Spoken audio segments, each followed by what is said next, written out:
তাই না? এদেরকে ডুম বলা হতো যারা মৃত পুরায়। হরে কৃষ্ণ, জয় রাধে।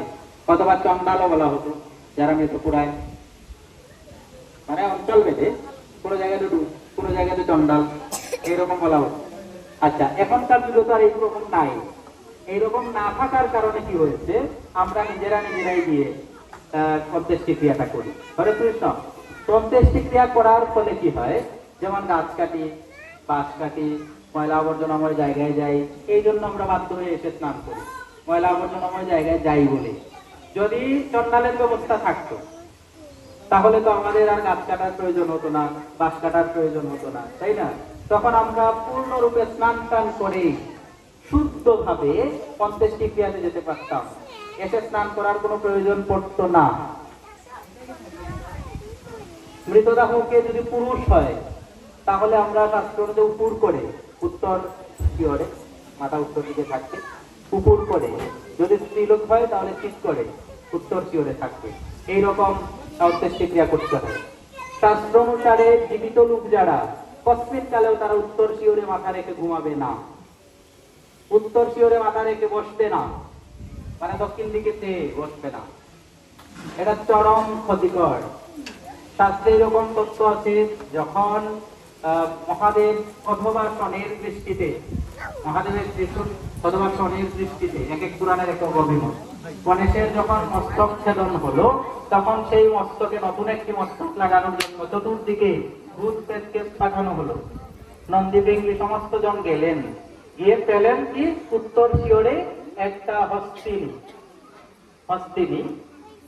সে উত্তর শিওরে ঘুমোচ্ছে। সেই উত্তর শিওরে ঘুমন্ত যে হস্তিনী, সেটাকে তারা মস্তক কেটে নিয়ে আসছে, সেটার মস্তক গণেশের মাথায় লাগানো হলো। জয় রাধে, হরে কৃষ্ণ।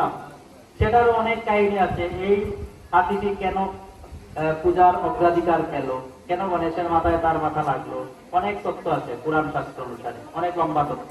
তো মূল তথ্যটি যেটি, সেটি হচ্ছে উত্তর শিওরে ঘুমানো যাবে না। উত্তর শিওরে যদি আপনি ঘুমান তাহলে অসুখ বিসুখ থেকে আরম্ভ করে অর্থনৈতিক টানাপোড়েন, জয় রাধে, হরে কৃষ্ণ, অর্থনৈতিক টানাপোড়েন, অসুখ বিসুখ থেকে আরম্ভ করে সমস্ত প্রকার অশুভ আপনার সাথে ঘটবে। যথাসম্ভব আপনি পূর্ব শিওরে ঘুমবেন, পশ্চিম দিকে চেয়ে বসবেন অথবা পূর্ব দিকে চেয়ে বসবেন। যদি না পারেন পশ্চিম দিকে শিওর রেখে ঘুমানো যায়, কোনো আপত্তি নাই। এই দুইটা দিক উত্তম, পূর্ব শিওর, পশ্চিম শিওর। যদি কোনো জায়গাতে জায়গার কোনো কারণে খুব বেশি অসুবিধা, তাহলে দক্ষিণ শিওরে ঘুমানো যায়, এটা বিশেষ ক্ষেত্রে।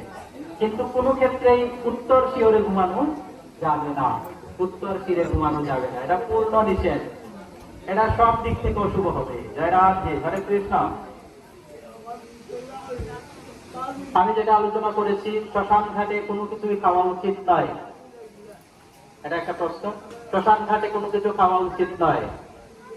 যেখানে আমাদেরকে শ্মশান থেকে ফিরে এসে তেতো খাবার আদেশ দেওয়া হয়, যে তেতো, সেই জায়গাতে আমরা শ্মশান ঘাটে মিষ্টি খাচ্ছি, মানে আমরা ক্ষতিকার পরিমাণ আরো বাড়াচ্ছি।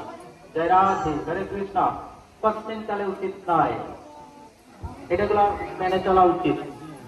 আচ্ছা, আরেকটা বিষয় হচ্ছে যে আমরা যারা চরণামৃত পান করি, প্রথমেই আলোচনা করেছি, এরা যখন পান করে যেন মস্তকে ধারণ করি, হাত তুলতে করা যাবে না।